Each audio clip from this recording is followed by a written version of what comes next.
예, 다 같이 성경 보시겠습니다. 히브리서 9장 13절로부터 염소와 황소의 피와 및 암송아지의 죄를 부정한 자에게 뿌려 그 육체를 정결하게 하여 거룩하게 하거든 하물며 영원하신 성령으로 말미암아 흠없는 자기를 하나님께 드린 그리스도의 피가 어찌 너희 양심을 죽은 행실에서 깨끗하게 하고 살아계신 하나님을 섬기게 하지 못하겠느냐.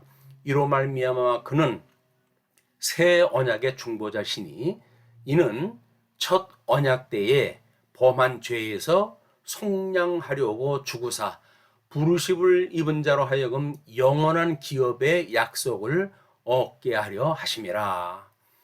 예, 지난 35문 성령으로 잉태하사 동정녀 마리아에게 나시고 라고 하는 고백을 이어서 오늘은 예수님의 거룩한 잉태와 탄생으로 우리가 얻는 유익은 무엇입니까? 하는 질문입니다. 이에 대해 그리스도께서 우리의 중보자가 되시어 자신의 순결하고 완전한 거룩함으로 내가 잉태될 때부터 가지고 있는 나의 죄를 하나님 앞에서 죄하여 주십니다. 그래서 우리 예수님이 중보자 되셨다고 하는 그 일과 그리고 우리를 속죄하신다고 하는 두 가지의 의미를 이 시간에 확인했다고 하시겠습니다. 특별히 우리 대열이 문답에서 어떻게 이제 잉태가 됐을 때 낮아지셨습니까? 라고 했을 때 잉태되시고 나심에 대한 비하의 신분을 이야기를 해요. 그래서 다음에 우리가 보겠지만은 낮아지신 신분, 그래서 성육신 하셨던 그런 그 사건이 비하의 신분의 출발이기 때문에 이렇게 우리가 확인을 한번 해보시죠. 그리고 우리 히브리서 4장 15절에 우리에게 있는 대제사장은 우리의 연약함을 동정하지 못하실 리가 아니요 모든 일에 우리와 똑같이 시험을 받으신 이로되 죄는 없으시니라. 그래서 성령으로 잉태가 되어졌기 때문에 죄가 없는 참 인간이 되어졌고 참 인성을 가진 그 예수님은 참 신성을 가지고 계신 하나님이기 때문에 중보자의 사역을 감당할 수가 있다. 그런 그 이야기입니다. 자, 그래서 그의 신분을 보게 되면 낮아지신 신분과 높아지신 신분이 있어요. 이것이 중보자의 신분인 거예요. 그래서 우리가 중보자의 그 일이 무엇인지를 잘 모르게 되면 성경을 이해할 수가 없습니다. 왜냐하면 우리 대열문답 36문을 보실까요? 은혜 언약의 중보자는 누구신가? 은혜 언약의 유일한 중보자는 주 예수 그리스도시니 그는 하나님의 영원한 아들이시며 또 성부 하나님과 한 실체이시요 동등이시며 때가 참에 사람이 되셨으니 한 위에 두 가지 다른 양성을 가지신 하나님이시요 사람이시다. 이게 중보자의 정의예요. 이 중보자의 정의를 우리가 제대로 알지 못하게 되면 구약 성경을 이해할 수가 없는 거예요. 왜? 구약 성경에는 역사의 이야기로만 설명이 되어져 있거나 또는 우리 믿음의 선배들의 찬양의 내용이 소개가 되어져 있고 또는 선지서의 이야기로 되어져 있으나 이것이 왜 예수님 오셨을 당시에 유대인들은 구약 성경을 그렇게 잘 아는데도 불구하고 우리 예수님께서 그들을 너희들이 성경을 오해하였다 이렇게 책망을 하셨을까요? 그냥 성경을 내용 중심으로만 이해했기 때문에 그러는 거예요.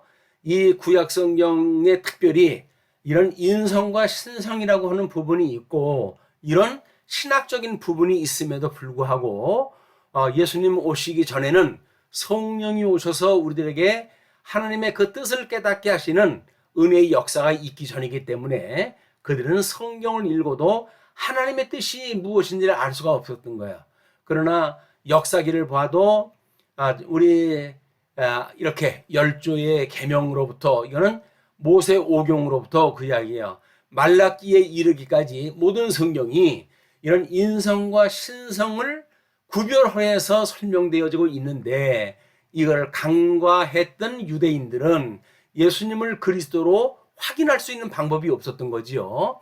그래서 끝내 그분을 십자가에 못 박아 죽게 하는 데까지 이렇게 이르렀던 것이 유대인들의 아픔의 역사입니다. 그러나 예수님께서는 그런 유대인의 오해를 이제 친히 제자들에게 복음에 대한 내용이 무엇인지를 기록하게 하셨고, 그리고 사도들로 하여금 전도 여행을 통해 가지고 어떻게 주님의 몸된 교회를 친히 온전케 해 가시는지 그 내용을 설명한 것이 신약 성경이기 때문에 우리 신약 시대에 살고 있는 성도들은 이런 하나님의 놀라우신 은혜로 오늘날 그런 하나님의 말씀을 읽고 우리가 예수를 그리스도로 믿고 구원받은 성도인 것을 찬양하면서 살아갈 수가 있었던 겁니다.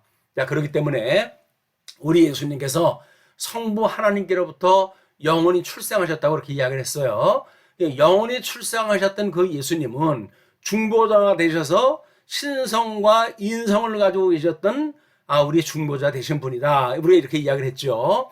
그리고 그분은 우리 율법의 계명이 위로는 하나님을 사랑하고 이웃을 내 몸같이 사랑하라고 하는 이야기였기 때문에 우리 하나님 앞에 죽기까지 충성을 갖다 하시고 뿐만 아니라 그 이웃을 위해 가지고는 당신의 몸을 십자가에 못 박아 죽는 데까지 내어주셔서 대속의 은혜를 이렇게 사역을 감당하셨고, 성도들은 그것으로 인해서 속죄함을 받았던 거예요.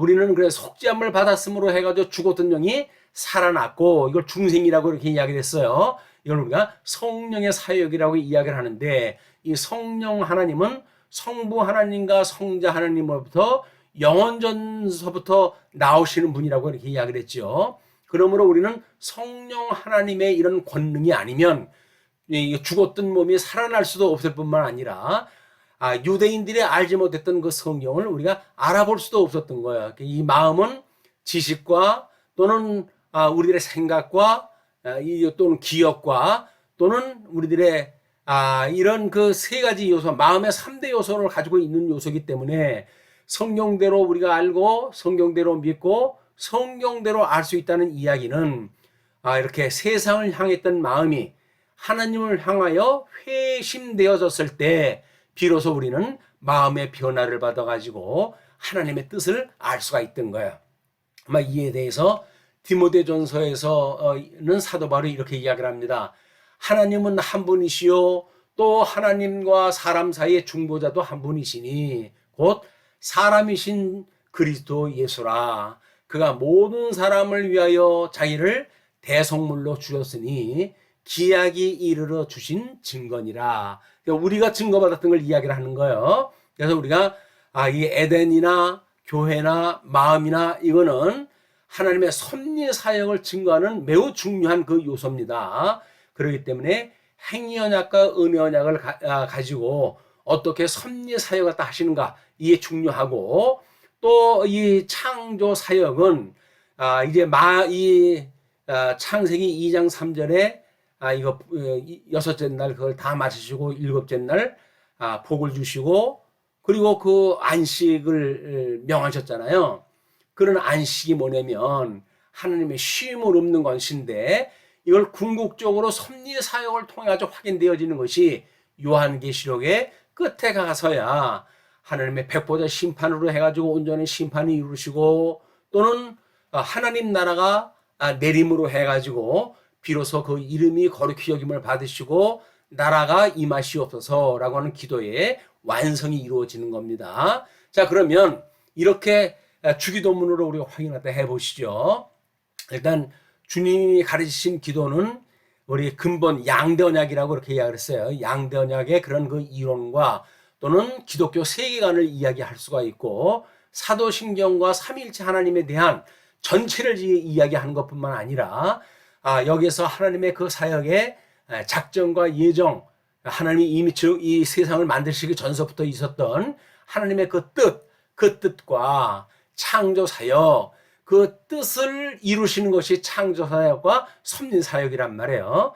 하나님의 사역은, 하나님의 이 작정과 예정은 하나님의 창조 사역과 섭리 사역으로 이루신다. 이렇게 우리가 확인한 바가 있습니다. 그러므로 하늘에 계신 우리 아버지여, 그 이야기는 이 창세전서부터 기뻐하시고 선하시고 온전하신 뜻을 가지고 계셨던 하나님, 그 뜻대로 작정하시고 예정하셨던 그 아버지시요, 그 이야기죠. 그래서 하늘 이름이 거룩히 여김을 받으시오며 나라가 임하시오며, 이 창조 사역은 이제 요한계시록에 보게 되면 하나님 나라가 위로부터 내려오잖아요. 그 내림으로 해가지고 하나님 나라가 완성이 되어지고, 또 거룩히 여김을 받으시오며, 그 이야기도 택자와 불택자를 완전히 가르셔서 이제 백보자 심판으로 해가지고 온전히 가르시는 이 심판의 역사가 하나님의 이름이 온전히 거룩히 여김을 받는 역사예요.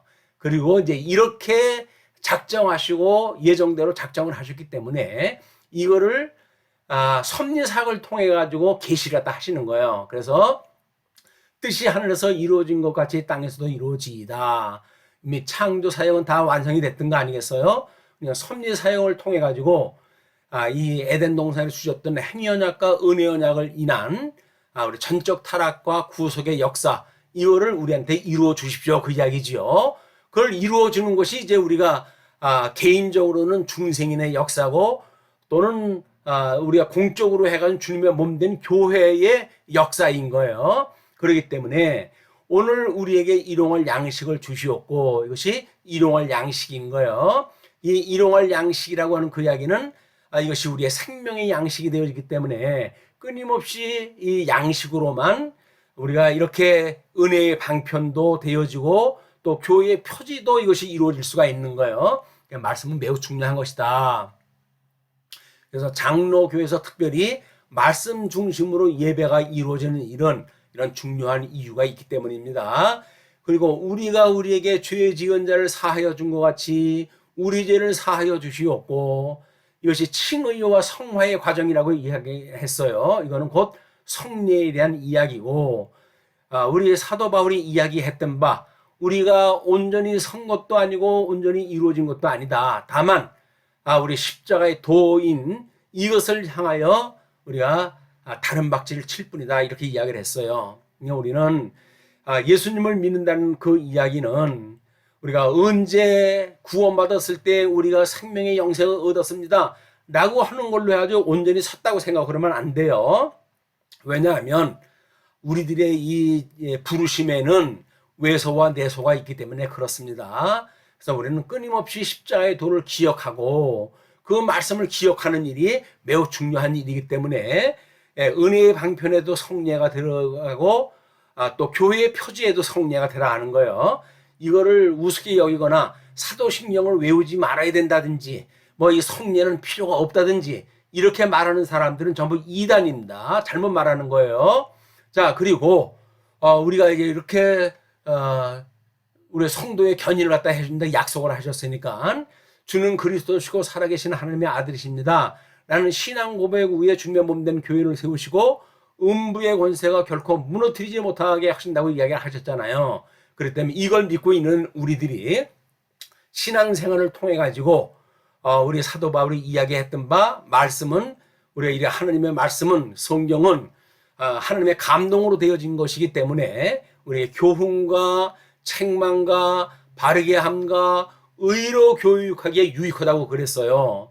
그렇기 때문에 말씀을 잘못 듣게 되어지게 되면 우리가 구원받은 백성인가 라고 생각을 했지만은 말씀이 잘못되어지게 되면 이거는 참 교회가 아니고 또 하나님의 참다운 은혜의 방편이 없기 때문에 그는 겉으로만 부름을 받은 사람이에요. 그 사람은 끝까지 이 견인에 참여할 수가 없는 겁니다.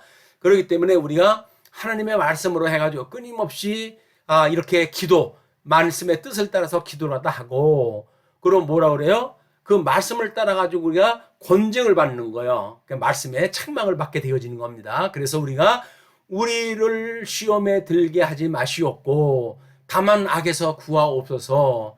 우리가 구원을 온전히 받았다고 한다면 이런 기도가 필요 없겠지요. 또 우리 주님께서 우리를 끊임없이 시험에 들지 않는다고 했으니까 그러면 기도하거나 말거나 시험 들게 하지 않는다고 한다면 이런 기도를 하라고 주님께서 우리에게 명하지 않으셨겠지요. 주님께서 명하셨다는 이야기는 끊임없이 이 부름을 받은 것처럼 유형 교회에 들어온 사람들은 이런 말씀을 제대로 알지 못해 가지고 끝내 우리 하나님의 견인에 이르지 못하는, 또 우리 하나님의 창조 사역에 이루었던 이런 그 나라와 의에 참여할 수 없는 이런 이름을 아주 염두에다 두셔야 되는 거예요.